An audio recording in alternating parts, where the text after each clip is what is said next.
E aí, galera do TNcast, estamos aqui para mais um bate-papo legal aqui com o nosso ilustre convidado. Hoje eu estou aqui com a senhorita Reis. Fala aí, senhorita. Oi, turma! Hoje o nosso entrevistado é o professor de língua portuguesa, o professor Everton Gindri. É isso aí. Professor, as pessoas quando te convidam para uma entrevista, né, geralmente elas querem falar sobre a sua formação, sobre, né, como foi a carreira até agora. Mas tu tem um hobby que é uma profissão, né? Não sei, posso estar enganado. Você trabalha com fotografia. Como que começou assim essa paixão sua pelas imagens, né? Que é uma coisa que você faz fora da escola, né? Você é fotógrafo, para quem não sabe aí. Certo. Mas, por incrível que pareça, eu acho que o maior número de entrevistas que eu já dei foi sobre outro hobby, que é o antigo mobilismo. Eu já dei várias entrevistas sobre a cultura fusqueira, né, sobre fuscas, e essa é a maior recorrência das entrevistas. Mas, sim, a fotografia é uma paixão. Eu acho que a comunicação, e nós falávamos isso há pouco, ela é algo que está na base da sociedade. A nossa sociedade hoje é extremamente visual, né, Rodrigo? Tu pega toda a internet, ela se baseia na imagem, no compartilhamento de imagem, a saturação da imagem é algo muito forte. E a fotografia, ela está na base de tudo isso e hoje, de certa forma, está em transformação. Eu acho que sentir o papel da imagem na sociedade contemporânea, as mudanças pelas quais ela está passando, bem como a sua divulgação, é uma das coisas que me levaram a estudar a fotografia, a praticá-la, mas outra base da fotografia que a mim é muito cara é a sensibilidade. Então, uma coisa é você passar caminhando na cidade, na rua, olhar as pessoas ou não olhar para elas. Outra coisa é você passar e sentir, captar aquele momento, captar Sim. aquela imagem que sintetiza um sentimento, que sintetiza um momento da sociedade e conseguir colocar isso dentro de uma imagem, eu acho fantástico e eu me esforço para isso, né? Porque hoje nós podemos perceber assim, todo mundo tem um celular legal, a maioria das pessoas, dos alunos, jovens, tem celular que, com uma câmera boa e tal, eles tiram fotos, fazem edições, mas eu quero fazer uma pergunta assim, sobre a fotografia. O fotógrafo, ele é um artista ou ele é um técnico que consegue fazer uma imagem legal e um trabalho de edição bacana? Essa pergunta, ela está lá no século XIX, lá no início da arte fotográfica. Houve uma discussão muito grande, os próprios alguns literatos, outros artistas plásticos diziam que a fotografia era meramente técnica, que não havia arte envolvida ali, porque o cara pegava um instrumento, direcionava para alguém e registrava aquilo de forma realista e, portanto, não havia arte nisso, apenas técnica. O século XX veio provar que existe arte, sim, não é uma questão técnica, é uma questão de olhar, é uma questão de sensibilidade. Mesmo se você considerar a fotografia como uma representação, coisa que eu não a considero uma representação, mas se você considerá-la isso, mesmo assim, você ainda tem a perspectiva, você ainda tem o ponto de vista, você tem a escolha do enquadramento, de cores, de luz, quer dizer, não dá para fotografar sem sensibilidade. Com certeza. Não é só chegar e fotografar. Não. Minha mãe, ela tinha um namorado e ele tinha uma câmera daquelas profissional, R$12.000 a câmera. E aí eu queria aprender a tirar foto também na câmera e tal, e ele foi me ensinar. Não sei se é igual do professor, mas tipo assim, é difícil. O ângulo, você tem que arrumar certinho, a cor, a iluminação, tudo. E ficava boa, e as que eu tirava que ficava ruim, brigava comigo, ó, essa aqui tá ruim, não tá legal. Não é só colocar um efeito do Instagram. Não é só colocar o Shopping usa o efeito do Instagram. O filtro é uma discussão, né? Quanto de filtro, quanto de Photoshop tu pode usar numa fotografia. E claro, como toda polêmica, não tem apenas uma resposta, tem várias pessoas que escolhem diferentes respostas de acordo com a sua arte, né? Mas um clique, uma fotografia. Aí é trabalhar com a escolha de luzes, trabalhar com o enquadramento e deixar, eu pelo menos penso, o mais pronta possível, digamos assim. Às vezes alguém que está assistindo aqui, algum aluno que está assistindo, que tem essa aptidão, ele pode estar descobrindo, né, um talento, né? Mas aí ele teria que estudar, ele teria que aprofundar mais na fotografia, né? Não sair daquele âmbito de foto de rede social para entrar num âmbito mais profissional. Aí tem uma coisa interessante também para se falar, né? As pessoas falam, tem 1000 fotografias no perfil, no feed, e o cara faz não sei quantas fotografias por dia. Calma, ele faz fotografias ou ele tem imagens? É diferente. Uma vez eu perguntei para uma amiga se ela tinha fotografias do filho. Ela disse, tenho? Nossa, aí puxou o celular e mostrou centenas de fotografias. Eu perguntei, mas se tu perder o celular, quantas fotografias do teu filho tu tem em casa? E ela parou e pensou, nossa, eu não imprimi nenhuma, não tenho nenhuma. Então há uma discussão, né, do que é a fotografia. Se a fotografia é aquele objeto impresso, aquela imagem revelada antes, impressa hoje, mas enfim, se ela é esse objeto ou se são as imagens que circulam nas redes sociais, entende? Então isso também é polêmico, né? Essa coisa, por exemplo, o Sebastião Salgado, um grande fotógrafo brasileiro, vai dizer que a fotografia está terminando, está desaparecendo, né? E é Sebastião Salgado falando, mas ele fala se referindo a esse hábito de ter a fotografia impressa, de ter um álbum, né, de fotografia em casa, né? Pergunta hoje quem tem um álbum de fotografia, né? É capaz de perguntarem o que é isso, né? Porque vão lembrar da galeria de fotos do celular, né? Mas eu tinha um de quando minha mãe tem ainda guardado, de quando eu era bebezinha, só que tipo assim, são aquelas fotos que não sei explicar, não pega certinho, tá embaçada, já tá velho também, eu tinha 2 aninhos. Existe álbuns eletrônicos, né? Tipo aqueles porta-retrato que é uma espécie de tablet. E você tem lá várias fotos. Mas é o que aconteceu com os filmes também, né? Hoje, uma coisa que eu achava muito legal, o professor viveu isso, a Reis eu acho que não teve esse acesso. Locadora.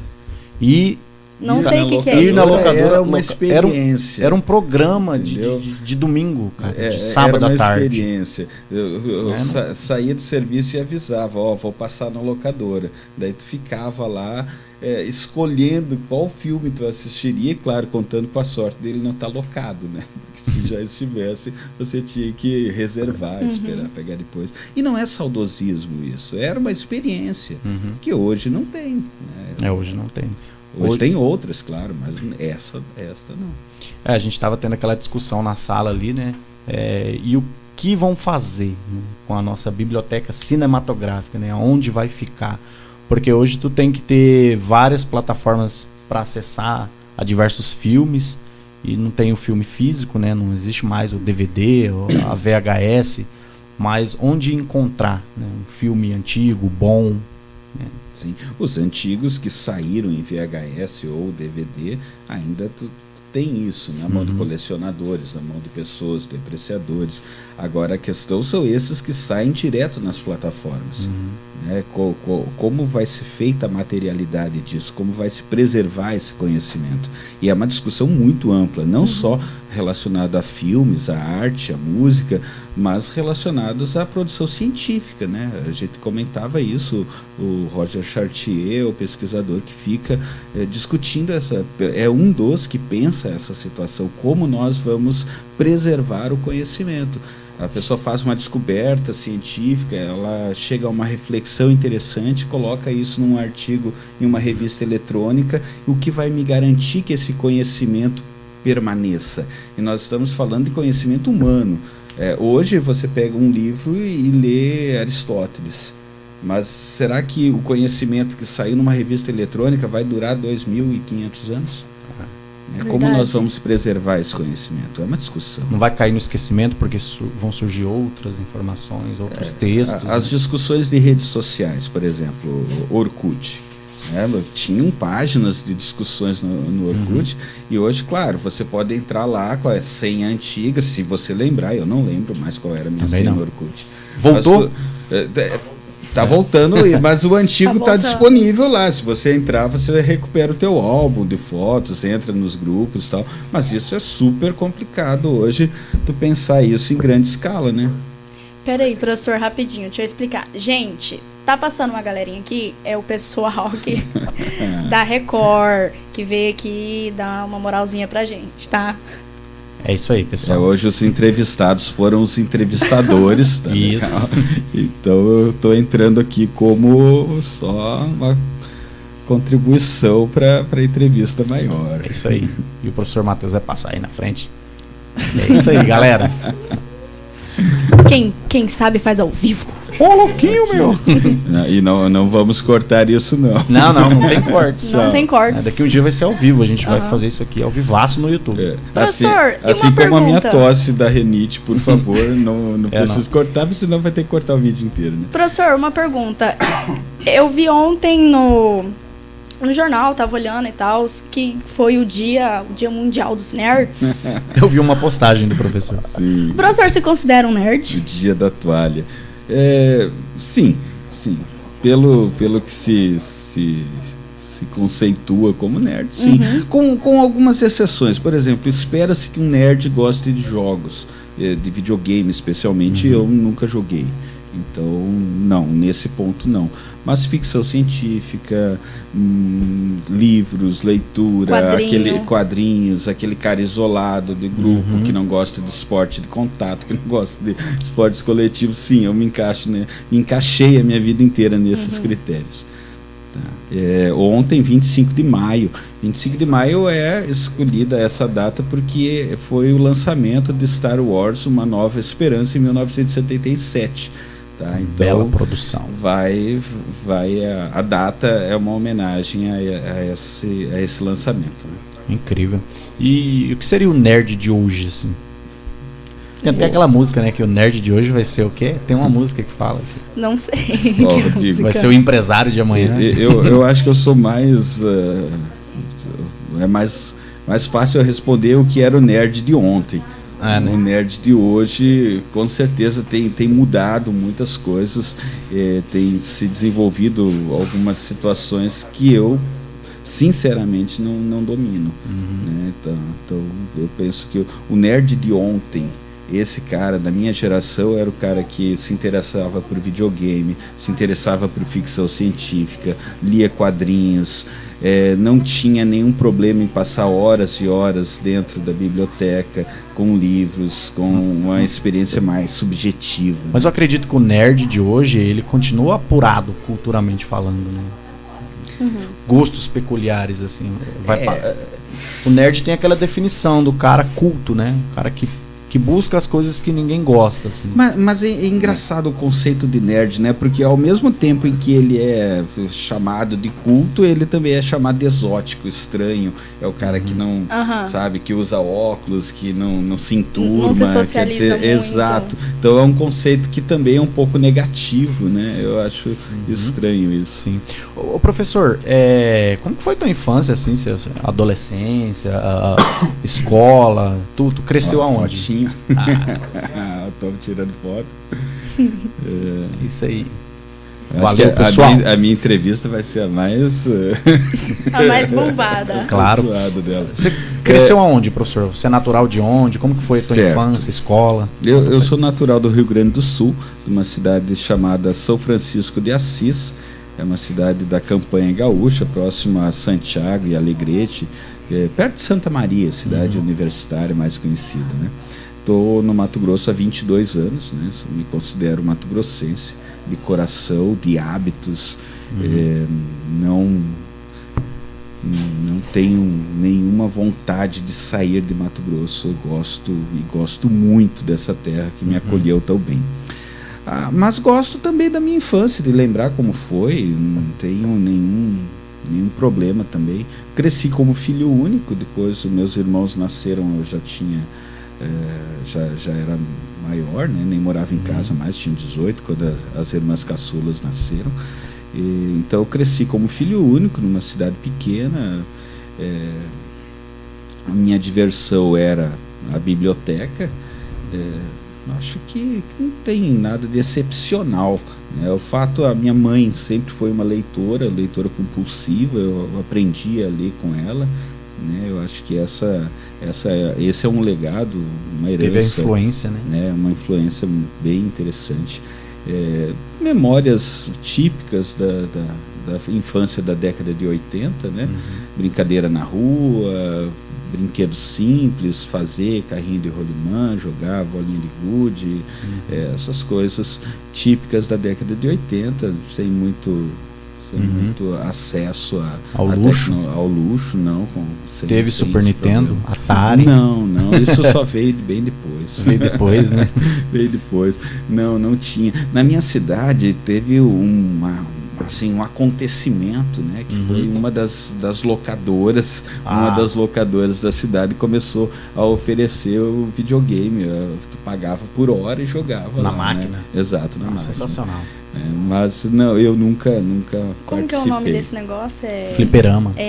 Não era um fliperama, era um videogame mesmo. O cara era pessoal dele, ele alugava na locadora. Tinha uma TV. Exato, não era aquela máquina de fliperama. Não era máquina, não. Hoje em dia... Era o vídeo do cara. Aqui em Itagará não tem máquina mais de fliperama, né? Tem uma na Halt. Galerinha que vai pra Halt sabe. Tem uma na Halt lá, tá? É o sonho de consumo de todo nerd ter uma máquina de fliperama em casa.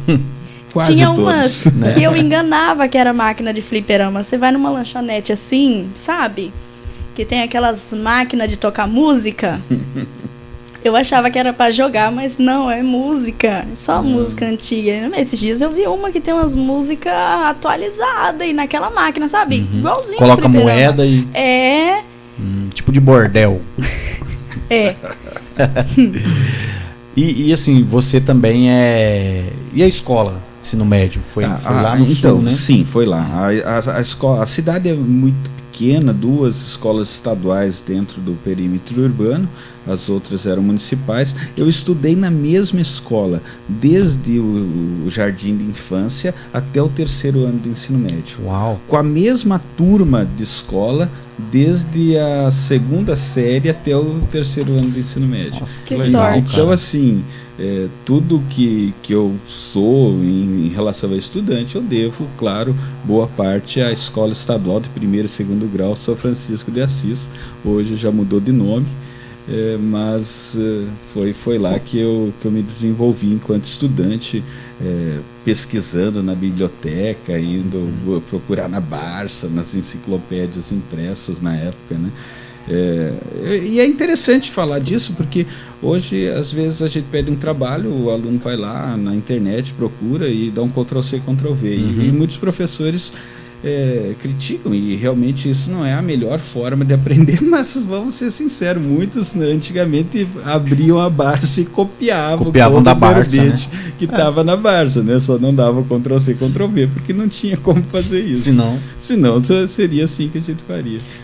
Quantos habitantes tinha lá na tua cidade que você cresceu? Tinha 11 mil habitantes, sendo 5 mil na zona urbana e o resto muito familiar, na zona rural. Muito As pessoas familiar. Se conheciam. Então. As famílias, uma cidade de famílias tradicionais que estão lá há muito tempo. Então, enfim. Mas a tendência nessas cidades pequenas é a galera vai crescendo, vai saindo. Não tem como ficar lá. Não tem como ficar. Não tinha saída para você lá. Eu terminei o ensino médio, eu tinha 2 opções. Ou eu ficava tentando um emprego numa cidade muito pequena, ou mudava. Eu mudei para uma cidade vizinha, Santiago, um pouquinho maior que a cidade lá. Santiago tinha 40 mil habitantes na época. Era maior do que a cidade de 11 mil, né, de 6 mil. Então, assim, foi um baita, uma decisão, né? E uma decisão importante para mim, sabe?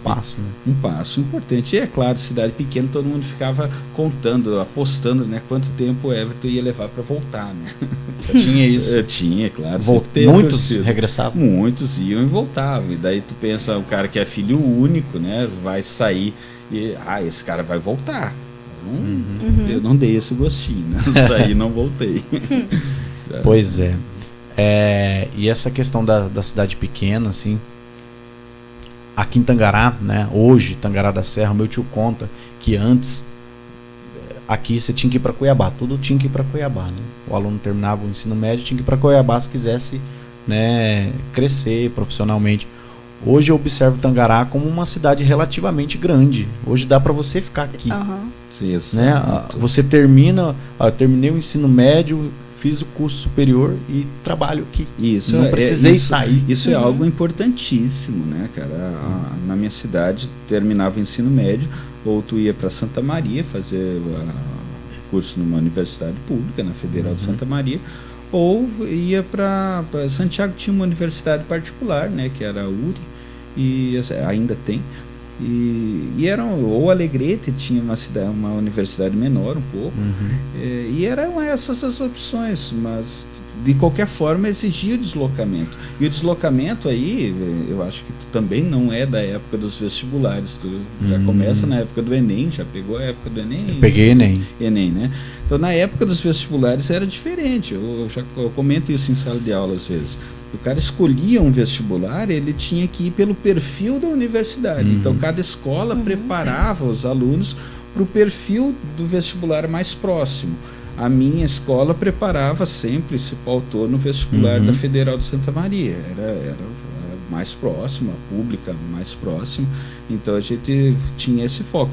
Mas, se tu resolvesse fazer outra, por exemplo, Federal de Porto Alegre, lá, fazer a URGS, por exemplo, já era a Federal do Rio Grande do Sul, já era outra pegada, tinha outro perfil. E tu tinha que torcer, Cauane, para não bater, não chocar as datas do vestibular, porque se fosse no mesmo dia tu tinha que escolher um ou outro. Hoje não, hoje tu faz o Enem. Eu peguei o comecinho do Enem. Escolhe qual curso que tu vai fazer só depois que souber a nota, né?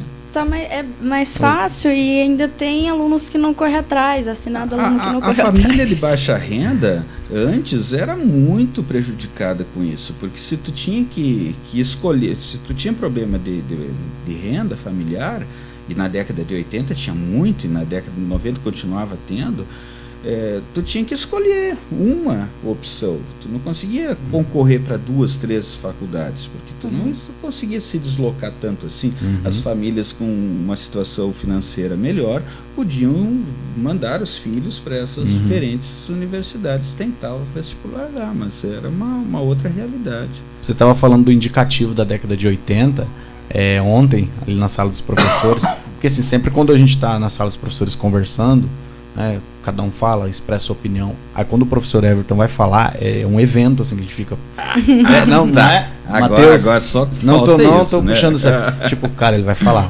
Aí ele começa a falar que ele é ex-aluno, tá? Eu cutuco o Matheus, eu cutuco o Matheus, cara, quando ele fala, ele quebra, ele solta uma pedra assim no comentário. Então, tipo, é um comentário de peso, né? Um comentário assim relevante, coerente. 102 quilos, na verdade.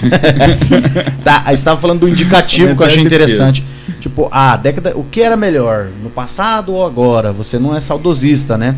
Mas aí você falou do indicativo. Tipo, como era a sociedade na década de 80? Aí media pelo... É engraçado isso, né? Eu procuro me pautar sempre por dados e uma memória o menos afetiva possível. Quando tu pensa década de 80, é claro que tem muita coisa boa na década de 80. Tem coisas que eram bem interessantes, bem legais. Era uma outra época. Só que a gente deve lembrar, e isso eu falo, essa semana inclusive a gente está trabalhando romantismo e eu menciono essas coisas na aula. O passado é um lugar seguro, Rodrigo. O passado é um lugar seguro porque ele não vai sofrer mais alterações. Então, quando eu lembro do passado, eu lembro isso com um certo conforto, eu lembro isso de um momento seguro porque ele já passou. né? Então temos que tomar esse cuidado. A década de 80 sim foi fantástica em vários fatores, tinha um otimismo no ar. O Brasil estava tendo uma reabertura política, né? Tínhamos a redemocratização, tu tinha eleições diretas, tu tinha o surgimento do rock, né? Como um grande sinal de juventude do país, essa coisa toda foi fantástico, isso foi ótimo. A industrialização nacional, o surgimento de indústrias nacionais, como a indústria automotiva e tal, a quebra, o término dos monopólios que tinham da década de 60 e 70. Então foi uma década legal, muito boa. Foi um marco. Mas pegava-se 5 mil cruzeiros para comprar bala de banana, né, cara? Então isso aí não pode esquecer o peso da moeda na época, né? Um carro custava milhões. Quando lá na década de 90 criou-se a unidade real de medida, o URV, antes do real, unidade real de valor, né? Antes do real, ele custava, se eu não me engano, 2.750 cruzeiros. Quer dizer, R$1 passou a ter tinha esse valor. Então, tu pensar isso, tu pensa na inflação. Era uma situação assim, eu era criança e o meu pai pedia para que eu fosse com uma lista de compras no supermercado, conferir o valor, anotar o valor. E a gente era assim, não tem hoje uma lei que o cara paga o que tiver na mercadoria, o preço que tiver na mercadoria? O preço que tiver lá. Ela surge nessa época, porque você estava dentro do supermercado e o cara estava lá remarcando o preço, entendeu? Então às vezes tu pegava o preço novo e às vezes tu pegava o preço antigo, e aí surgiu uma lei dizendo que você pagaria o preço que estava na mercadoria, porque às vezes tu pegava e o cara chegava lá no caixa, o caixa dizia não, mas subiu. Então a inflação muito alta, altíssima. Essas coisas eram ruins para a economia, muita necessidade, muita evasão escolar, a gente não pode esquecer dessas coisas. Então eu não sou saudosista, eu penso que o Brasil melhorou bastante, muita coisa. Você falou de uma coisa simples assim, o fato de você ver um carroceiro vendendo miúdos, né, bofe de boi e tal. Isso demonstra como era a economia. O calçado não tinha cavava o calçado, você não ia lá no Estúdio Z e comprava um calçado novo. Tinha a profissão de sapateiro para colocar um solado novo e você usar sapato. Hoje em dia não tem mais sapateiro. Isso mostra, é um indicativo econômico, eu acho que da época. Eu sei de um aqui em Integral, o endereço de um ali na São João tem um. Eu sabia de um em Cuiabá e ele era muito antigo, desde quando eu me conheço por gente que tá lá. Então, isso é muito louco, você imaginar um cara com a carroça vendendo miúdos de boi. Então, comum, né? E isso é louco pensar isso, mas hoje vende nas bandejinhas, né? Plastificado, né? Tu chega lá, tu compra fígado de galinha em bandejinha, né? Hoje é gourmet, né? É gourmet, exato. Então eu não sei que puxada de bode hoje custa dinheiro. O que é mais louco, né? Tu pensar que estava vendendo na carroça ou se tu pensar que isso hoje está ali na bandejinha do supermercado, né? A minha mãe fala que ossinho você ganhava no mercado, hoje você não ganha ossinho no mercado. Você vai lá, tem um preço por quilo. O Matheus vai passar de novo. De novo, gente. Pois é. Professor, uma coisa interessante assim, que eu achei peculiar na tua vida: música, automobilismo antigo e fotografia. Isso é influência da literatura? Isso veio surgindo? Cara, isso dá um livro. Isso é muito peculiar, é muito meu, entendeu? E tu esqueceu de mencionar aí cutelaria. Cutelaria. O que é cutelaria? Fala pra galera aqui. Cutelaria é fabricação de facas artesanais. Tá? Então, que chique. Eu também gosto de cutelaria, antigo mobilismo, música. A música é uma coisa antiga, né? Desde os 11 anos tocando. Eu aprendi violão com 11 anos e ela me acompanha desde então. Mas além disso, a cutelaria, a cutelaria 2011, 2010, eu comecei a me dedicar a tentar fabricar facas artesanais, não só apreciá-las. Fotografia, a gente já falou um pouco disso, Que mais que tu mencionou E aí? automobilismo antigo. O Fusca. O antigo mobilismo foi o Fusca que me conquistou. Até eu não conhecia o canal, né, daquele rapaz que fazia viagens com do Fusca. Jesse. Eu passei a conhecer depois, fui ver o trabalho. Cara, que trabalho. Agora, segunda-feira, ele... Pela tua postagem. Ele né? morreu num acidente de carro. Ele e o Churastei, né, que era o cão que acompanhava ele nas viagens. É uma perda, né? Para a comunidade fusqueira foi uma perda muito grande. Era um cara que incentivou muita gente a gostar do antigo mobilismo, a gostar de viagens. 4,5 milhões de seguidores no Insta. Uau. Quer dizer, o cara tinha assim um respaldo muito grande naquilo que ele fazia. E era novo, né? Sim, 29 anos. Novo. O Churastei tinha 8 anos, eu acho, 9 anos. Aí o cachorrinho já era mais velhinho. Tu não pensa no final na aposentadoria fazer isso? Catar um Fusca e viajar ao Brasil? Olha, eu acho Pensava que em barco. eu acho que às vezes não preciso nem aposentar pra gente ter essas vontades. Às vezes dá vontade. Largar tudo e Exato. ir embora para passar. uma câmera e registrar. Mas eu acho que não precisa. Eu não gosto de... Talvez por isso que eu faça tanta coisa.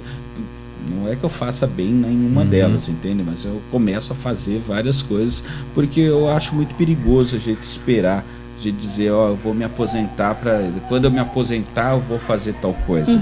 Eu acho isso perigoso. Eu gosto de fazer. Eu tenho vontade, eu vou fazer. Né? Eu vi um cara no Flow, ele é conhecido, eu não sei se ele é filósofo. Ele era empresário, na verdade. Ele largou tudo pra viajar numa Kombi. Ele tem uma vida alternativa. Como que é o nome dele? Ele é bem conhecido, ele tava no Flow. Tem um casal também o canal deles é Vibe de Dois. Eles eram advogados, os dois largaram a advocacia, planejaram, então viajando o mundo numa Kombi. Esse cara, não sei se é Eduardo, o nome dele é uma coisa. O que eu não gostei da Tem pegada uma dele na família entrevista. Tem muita gente viajando o mundo, pessoal. Muita gente mesmo. Ele queria transformar isso numa religião. Assim, ele condena quem não faz isso. Eu senti isso nele na entrevista dele.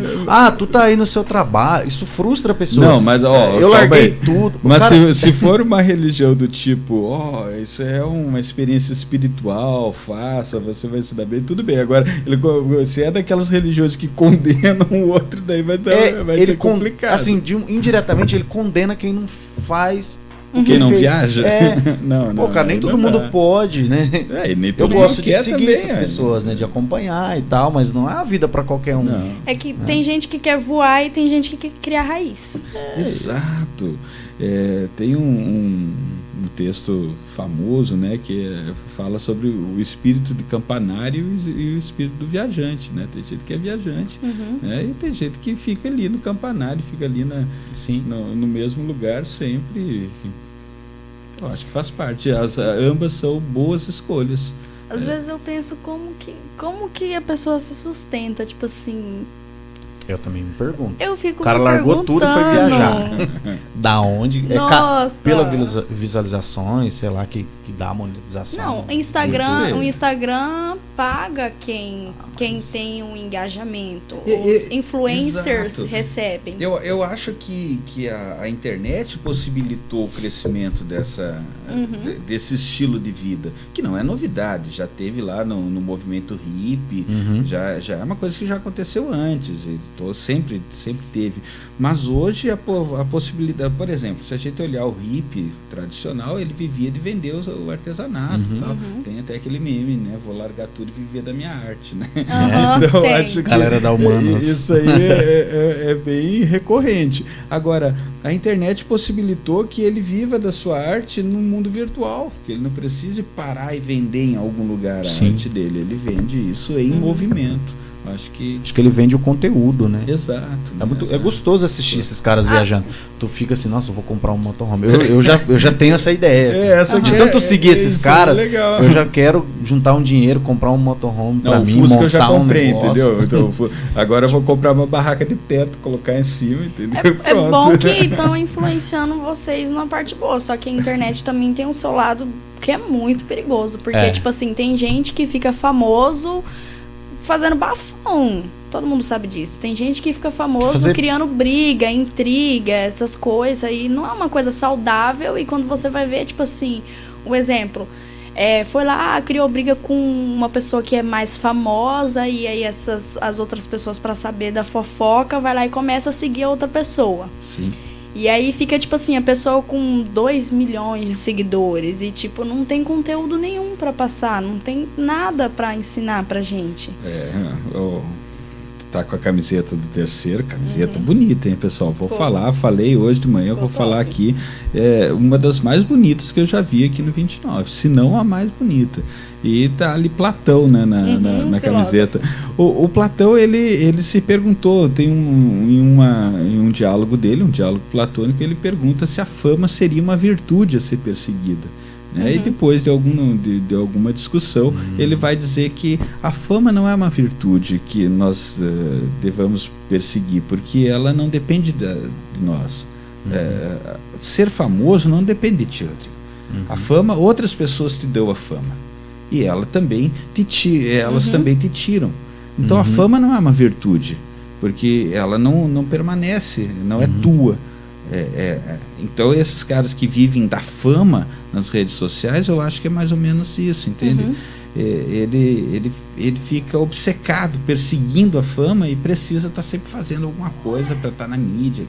Talvez eles não saibam que a fama não é uma virtude. Mas não é dele, necessariamente uma virtude. Então, como que tu vai ser influenciado por alguém que é famoso? Claro, existem famosos que possuem também virtudes, tranquilo, sem problema algum. Daí tu pode se influenciar pela virtude daquela pessoa que é famosa. Agora, uma coisa não anda necessariamente junto com outra. Pode ter alguém que seja famoso e não tenha virtudes, né? Que não sirva como influenciador. Tem também, igual a gente pode dar um grande exemplo do nosso lindo BBB, que todo mundo assiste BBB. Nem no Insta, os cortes. Não. Mas é tipo assim, agora tem de colocar os famosos, né? Não sei se vocês viram, gente. Que é o camarote. Sim, o tal do camarote. Eu já desapaixonei por tantos famosos assim que eu seguia, que eu gostava, que lá na hora que você tá assistindo o cara, você vê as mancadas, você fala, pô, não era isso que me mostrava lá no Instagram. Aí é uma pergunta que eu até vou fazer pro professor. Como separar, eu acho que é nesse sentido que você está falando aí, o artista da arte. Quando acontece isso, o cara, nossa, o cara canta bem pra caralho. Aí tu vê o cara numa entrevista, você vê o cara no BBB. Foi o que aconteceu quando eu vi aquele que canta Moleque de Vila, Arthur. O MC, o Projota. O Projota, nossa. Moleque de Vila? Aquele que canta. Essa é uma boa pergunta, né? É uma pergunta polêmica. E repito o que eu disse antes, como quase todas as perguntas polêmicas, não tem uma resposta concreta, única, né? Única. Bom, particularmente, eu acredito que a obra sobreviva ao seu autor. Uma pessoa, às vezes, pode não saber quem escreveu Romeu e Julieta, mas ela pode compreender a força de um amor proibido, né? A diferença entre famílias, entre ideologias, entre convicções. Então, a obra, ela vai se... Eu sempre falo... Shakespeare é tão forte que você ouve as pessoas citarem Shakespeare sem saber que é dele, entende? Dizem assim, olha, alguma coisa não está cheirando bem nessa história. Isso aí é Hamlet. Algo não cheira bem no reino da Dinamarca. Ou quando dizem, olha, tem mais coisas entre o céu e a terra do que se põe a nossa vã filosofia. É Hamlet também. Então, a obra, ela é maior do que o autor. Acontece que o autor, sem a obra, ele deixa de ser. Não existe autor sem obra. Então os autores se apegam à sua obra para serem. Entendeu? Isso aí o Maurice Blanchot vai falar disso aí. É preciso o autor se manter ligado à obra, porque senão ele deixa de ser. Ele deixa de ser autor e, portanto, tu deixa de segui-lo. Né? Mas, particularmente, eu acredito que a obra seja maior do que o autor. Sim, com certeza. Então, assim, muitos gostam de comparar a obra à biografia, e hoje nós vivemos uma época, e isso tem que ficar claro, o pessoal dos influenciadores, das redes sociais, hoje está cada vez mais difícil separar ficção e realidade, separar sujeito, criador e criatura, autor e obra. As coisas ficam se misturando cada vez mais, e é propositalmente pensado para ser assim. Tá? Então, a minha posição, eu admito ser bastante conservadora nesse ponto. Eu acho que a obra é maior do que a autora. No passado eles faziam isso, tipo, com Machado de Assis, ficava lá vendo a vida dele. Quem é esse cara, né? Tipo, tinha isso de... A aceitação das obras estavam, sim, relacionadas à aceitação da própria pessoa. Né? O Machado de Assis foi um nome extraordinário por conseguir superar várias dificuldades, a pobreza, a questão racial, questões de saúde, e se tornar o grande Machado de Assis. Mas outros autores sofreram bastante com esse tipo de situação de aceitação, como o Lima Barreto, por exemplo, né? Nós temos aqui algumas perguntinhas, né, no Instagram. Dessas aí que eu tava fugindo, mas vamos lá. Temos aqui algumas perguntas, vamos, né, para as perguntas? Nada polêmicos. Beleza. Ó, eu não vou filtrar porque não tem nada assim, que polêmica. Se tiver alguma polêmica, eu digo não que vou não vou filtrar. responder.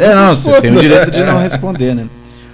Olha aqui, Gui Santos perguntando: qual o terceiro que mais desfoca nas aulas de português, cara? Depende do dia. Depende do dia. Depende do dia. Aqui tem a Jaqueline perguntou: qual é a sensação de ver um aluno seu do ensino médio iniciando na universidade? Jaqueline é ótima, essa sensação é das melhores do magistério. Mas melhor do que essa ainda é ver esse aluno saindo da universidade, se tornando teu colega de profissão. Rodrigo, dei aula para a turma dele, eu acho que foi estágio de literatura infantil juvenil. E hoje ele é aqui professor, e tantos outros aqui na escola. A Grazi, a professora Grazi foi minha aluna, e outra, a professora Valquíria, o professor Isaac. É excelente, essa experiência é excelente, e outros vão para outras áreas e a gente encontra. É o que faz valer a pena o magistério. Sensação de parte da missão cumprida, né? Com certeza. Faz valer a pena.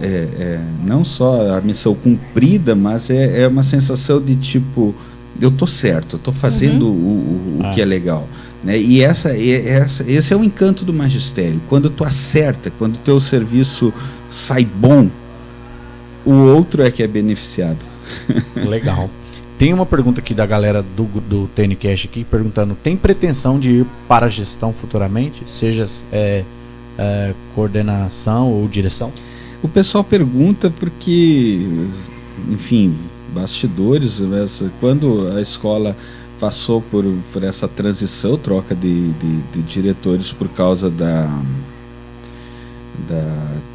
transferência da professora Jusilei, eu me inscrevi nesse seletivo interno que teve, mas eu o fiz em uma situação bem específica, que era uma situação de nomes, que nós queríamos lançar nomes de dentro aqui da nossa equipe, do nosso grupo, para não ter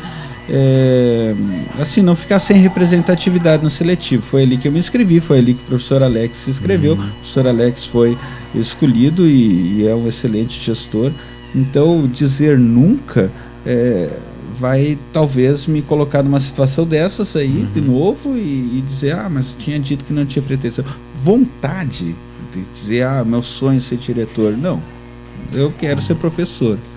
Mas em situações muito excepcionais, qualquer um pode ficar exposto a qualquer situação. Mas não é uma pretensão. Não. Pretensão não. Mas pode acontecer, né? A gente já viu como qualquer um. Personalidades falando, você nunca vai me ver deputado. Não, isso aí. Aí o cara lá na frente. É uma resposta leviana. Tem, existe. Pretensão, eu não me vendo. De amanhã. Pretensão personalidades não tem, religiosas mas... que eu conheço, eu não me vendo, não sei o quê, aquele discurso enfático. E o cara, deputado Agora, federal. Tá fazendo parte da democracia cristã. Né? Ah, tem Então, disso, esse tem negócio muito do nunca disso. é complicado. É complicado. Fazendo uma citação de cultura pop, né? Tolkien, O Senhor dos Anéis, tem Barbárvore, um personagem do livro, né? Dos filmes também. Diz que nunca e sempre são palavras muito longas. É. Total. Verdade. Ah, tem uma pergunta legal aqui, ó. Essa tá na cara. Marvel ou DC? Marvel. Por quê? A Marvel acertou a mão nos personagens, num número maior de personagens, na minha opinião. A DC tem personagens extraordinários, muito bons. Mas, bom, a DC não conseguiu, na minha opinião, fazer a transição para o cinema. A Marvel conseguiu, a Marvel acertou essa transição. A DC está tentando até hoje, não Eu acho que a rola construção muito. histórica da Marvel é mais interessante. E a Marvel tinha o Stan Lee, né? Eu acho que o fator Stan Lee deve ser considerado. A sensibilidade do Stan Lee ao criar um personagem adolescente que se preocupa em pagar as contas e a faculdade e ajudar a tia a se sustentar. Isso é numa época em que a DC falava de um Superman que cortava planetas ao meio, né? Então, é mais humano, né? Exato. A humanização que a Marvel promoveu é muito maior. A gente não quer muito essa vida de hacker. Pensa bem, eu quando descobri, né, que tudo isso que a gente vê no cinema, antes de tudo isso estar no cinema, foi quadrinhos, cara, que loucura, né? Tem boa parte da galera aí que curte Marvel e DC não sabe disso, não teve acesso aos quadrinhos, cara. Cara, eu como nerd, eu imaginava que o cinema, só que era uma ingenuidade minha, né? Hoje, olhando, eu admito que era uma ingenuidade. Eu imaginava que o cinema fosse possibilitar um reencontro com os quadrinhos, que essa galera que curte o cinema fosse lá buscar o quadrinho. E não aconteceu isso porque os quadrinhos desapareceram. As bancas de revista, assim como as locadoras, estão terminando, estão em extinção. É difícil tu acompanhar a revista. É caro. Uma graphic novel custa 30 e poucos reais, 40 e poucos reais. Isso se for Marvel. Se for uma alternativa ou um mangá, por exemplo, tá mais 100 reais, 200 reais algumas. É caro. Então, assim, essa transição não se viabilizou. São os nerds com money que tem os seus quadrinhos, assim, os seus eu acredito mangás. que a gente perde enquanto sociedade nessa transição muito rápida. Que cara, você abandona aquilo que é palpável. Eu acredito. Era uma experiência que te ensinava, por exemplo, paciência. É uma coisa boba, mas enfim. Por exemplo, o Watchmen. Eu não sei se vocês já assistiram um filme. Se não assistiram, assistam, por favor, o Watchmen. Eu li isso no quadrinho em 13 edições que saíam quinzenais. Então eu passei quase um ano esperando para saber o final. E daí tu tem o cinema lá, um ótimo filme, eu gosto bastante, mas em 2 horas tá liquidada a conta, né? Tá resumido. Ó, eu vou fazer mais uma pergunta aqui da galera e vou fazer 3 perguntas que a gente sempre faz aqui para os nossos convidados. Aqui, gramática, produção de texto ou literatura, enquanto professor de língua portuguesa? Eu sou uma alma dividida, cara. O meu mestrado é em linguística e o meu doutorado é em estudos literários. Então, eu achei que era tudo não. O meu mestrado é em linguística e então é difícil responder isso. E eu me identifico muito com o ensino de produção de texto. Eu gosto muito de trabalhar produção de texto. Então, eu diria... E é um gramatiqueiro raiz? Eu acho que não. O raiz vai lá trabalhar a memorização. Eu gosto da gramática, mas eu gosto de contextualizar ela. Entendo. Eu penso que essas 3 áreas se complementam para formar as letras. Então, eu sou letras. Tu é a favor de dividir isso na escola pública? No particular, tem o professor de gramática, ou de literatura e já teve na rede estadual. Surtia bons resultados. Os professores trabalhavam de forma mais confortável nas suas afinidades. Não tenho nada contra, não. Nem todo mundo é obrigado a ser uma alma dividida, fragmentada como a minha, né? Eu vou fazer uma pergunta aqui que a gente sempre faz para os nossos convidados. Se você tivesse a oportunidade de jantar com 3 pessoas vivas ou mortas, quem seria e por quê? Cara, 3 pessoas vivas ou mortas? Jantar, sim, top. Um jantar top.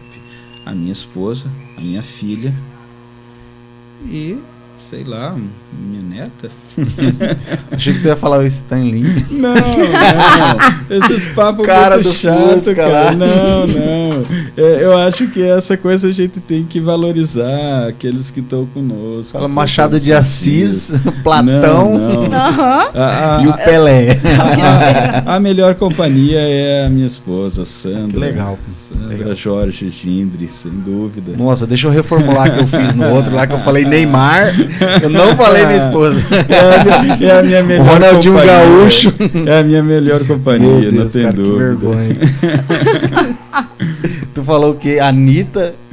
Que Anitta? Nem gosto da Quem são as 3 Anitta. pessoas que você... Eu falei, se eu não me engano, foi Messi, o Teto, Tom Holland ou o Michael Jackson. Quem que é Nossa, esse pensa Teto? o papo chato. Teto é um... Não ia ser Não, um papo não. top. Teto, ele é um cantor. Ele é cantor de Chopin. Não, mas eu... É trap. É, trap. É essa galera Tá bom. do trap, eu sou racionais. Vamos lá. Deixa aí, eu janto A com outra minha pergunta que eu esposa. queria fazer, tem mais Aqui. 2, né? Se você tivesse todo o dinheiro, assim, pra tocar um projeto. Deixa eu ver aqui a pergunta pra me formular certinho. Calma aí. Se você tivesse toda a liberdade financeira até a morte e pudesse escolher um projeto para tocar, o que faria e por quê? Ó, mais uma vez nós estamos no campo da teoria, né? Sim. Estamos no campo das hipóteses. Cara, eu acho assim que ter muito dinheiro é uma coisa difícil de... Eu vou falar o que eu já disse. Acho que o projeto seria ser feliz.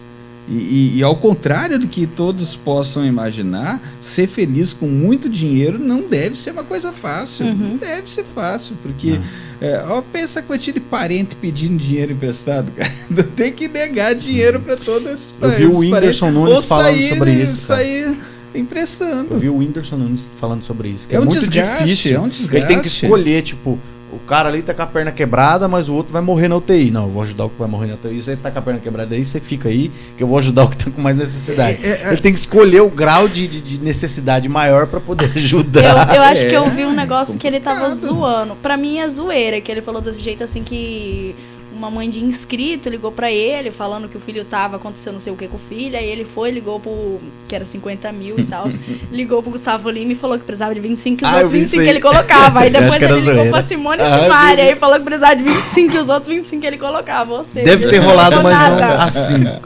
Mas, ó, então eu acho que um projeto legal era com esse monte de dinheiro conseguir ser feliz, entendeu? Seria difícil. E na medida do possível não brigar com ninguém, entendeu? Esse é o maior problema. Eu acho que quem tem muito dinheiro tem que ser muito frio. Não Não é culpa sua o mundo ao seu redor está mal. Cara, Né? é uma questão... Diretamente, É uma questão não é moral só- essa. Você cara, viu, É uma questão o- moral. Meu irmão, ele... Nossa, Cara. meu irmãozinho tem 11 anos, ele ficou o dia inteiro na frente da TV assistindo YouTube. Ele segue um cara que é youtuber, mas ele não é daqui, ele é lá dos Estados Unidos. Eu acho que é Estados Unidos, porque ele fala inglês, né? Então tudo pra mim é Estados Unidos, fala inglês. Aí, Sem diz que o Inglaterra. cara parece que ele tem uma doença e tal, tem tantos anos, ou tantos meses de vida e vai morrer, e o cara é bilionário, trilionário, alguma coisa assim. E, tipo assim, agora, tipo, os vídeos que ele tá fazendo agora pro canal dele é, tipo assim, dando dinheiro pros outros, entendeu? Dando Cara, dinheiro pros outros. tem um filme que saiu no Brasil com o título de O Preço do Amanhã, né? Uhum. Uau, o, já o assisti. título Bom. original In Time. Assista.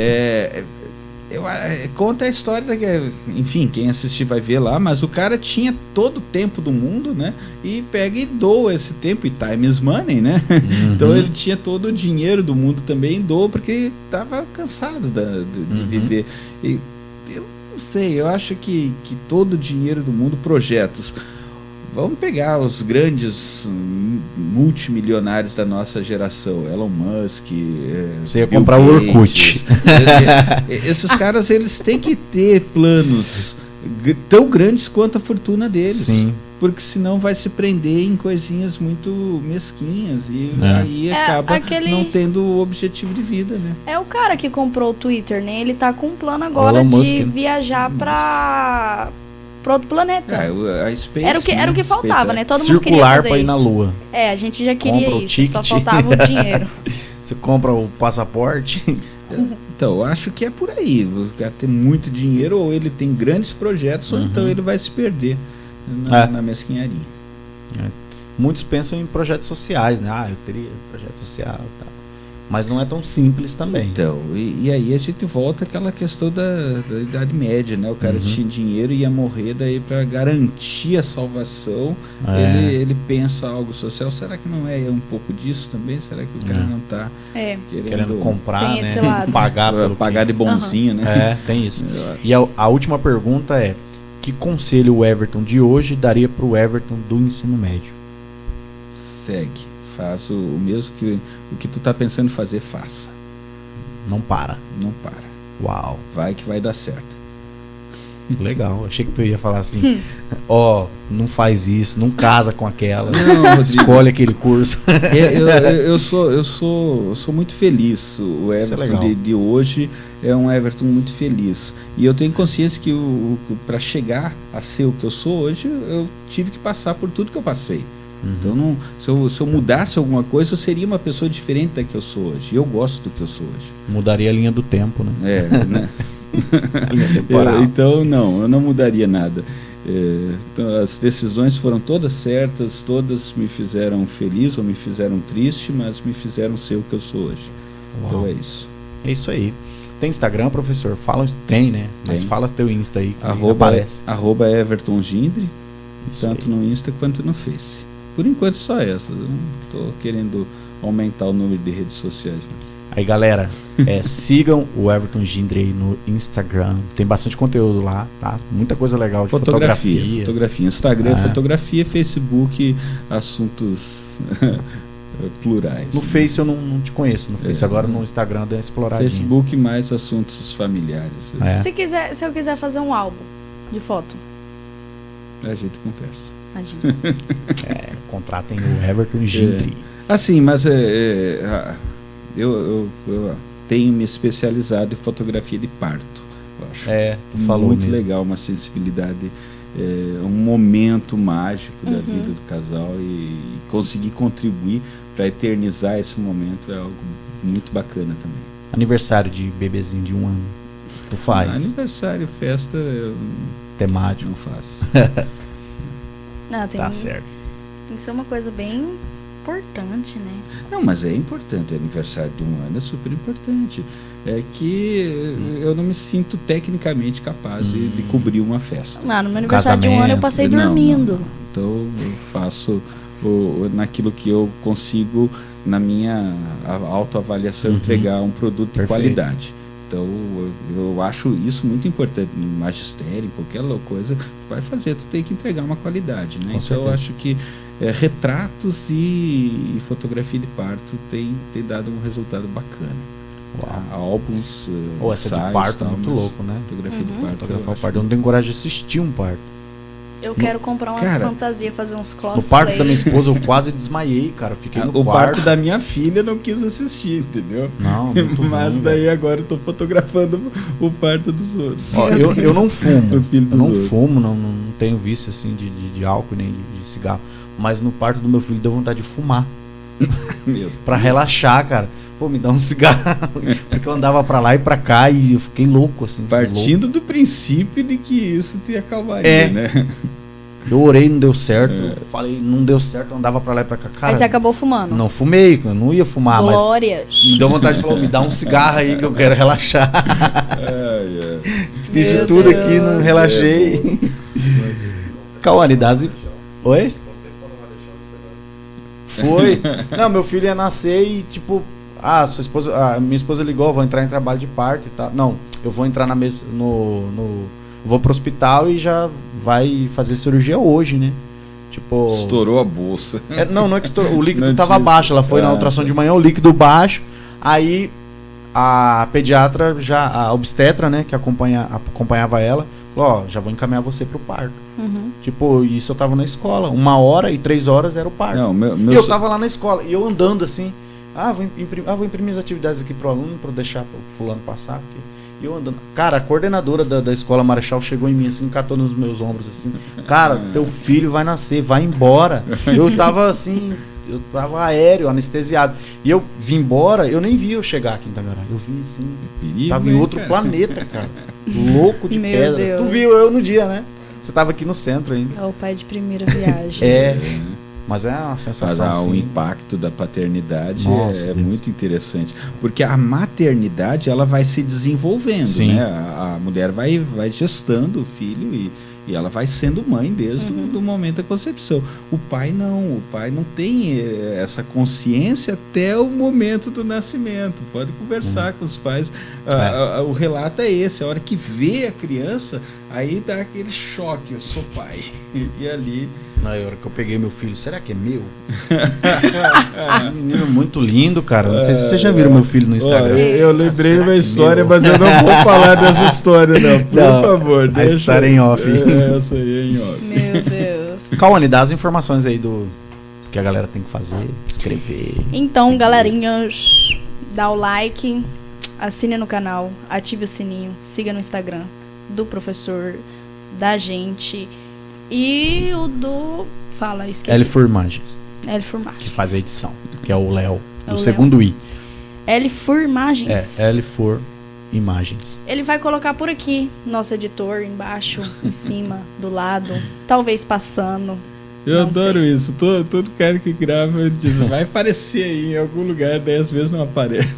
Na edição ele não coloca. Se não aparecer, tu vai ver no link da descrição. Legal. Cara, eu nem sei o que é link da descrição, de tão tio que eu sou. Eu só falo isso porque eu ouço os caras falando. E é isso aí. O Léo coloca. O Léo vai colocar aí, vocês vão encontrar jovens. Foi muito legal bater um papo com você, professor. Muito obrigado pela presença, né? Que bom, obrigado pelo convite, tá, pessoal? Eu agradeço mesmo.